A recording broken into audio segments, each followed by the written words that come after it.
வடிவமைப்பும் தொழில்நுட்பமும் ஆண்டு 6 என்ற தலைப்பில் பொறிமுறை துணைப்பாகங்கள் குறித்து இந்த வீடியோவில் தெரிந்து கொள்வோம். இந்த வீடியோவில் பொறிமுறை துணைப்பாகங்கள் பற்றி விரிவாக பார்க்கப் போகிறோம். சங்கிலி என்பது இயந்திரங்களில் முக்கிய பாகமாக பயன்படுத்தப்படுகிறது.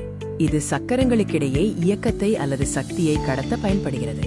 வாகனங்களின் இன்ஜின்கள், கன்வேயர் அமைப்புகள் மற்றும் பளுதூக்கும் இயந்திரங்களில் சங்கிலிகள் பரவலாக பயன்படுகின்றன. பற்சக்கரங்கள் என்பவை ஒன்றுடன் ஒன்று இணைந்து சுழலும் பற்களை கொண்ட சக்கரங்களாகும். இவை இயக்கம் மற்றும் சக்தியை கடத்த பயன்படுகின்றன. சுழற்சி வேகம், முறுக்கு விசை மற்றும் திசையை மாற்றியமைக்க உதவுகின்றன. கடிகாரங்கள் முதல் வாகனங்கள் வரை இவை முக்கிய பங்கு வகிக்கின்றன. கப்பிகள் என்பவை கயிற்றை அல்லது சங்கிலியை தாங்கிச் சுழலும் சக்கர அமைப்பாகும். இவை கனமான பொருட்களை எளிதாக தூக்கவும் விசையின் திசையை மாற்றவும் பயன்படுகின்றன. கட்டுமான தளங்கள் மற்றும் மின்தூக்கிகளில் கப்பிகள் முக்கிய பங்கு வகிக்கின்றன. பல்லிணைகள் என்பவை விளிம்பில் பற்களை கொண்ட சக்கரங்களாகும்.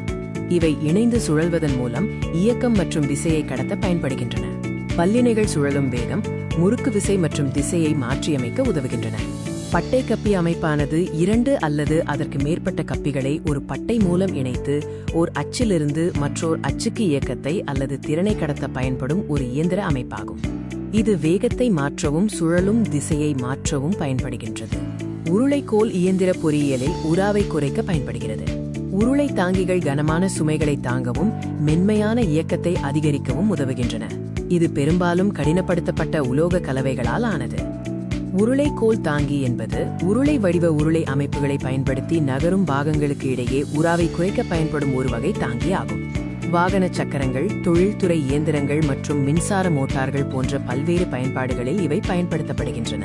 பொறிமுறை துணைப்பாகங்கள் குறித்த இந்த வீடியோவில் வழங்கப்பட்ட தகவல்கள் உங்களுக்கு பயனுள்ளதாக இருக்கும் என நம்புகிறோம். நன்றி.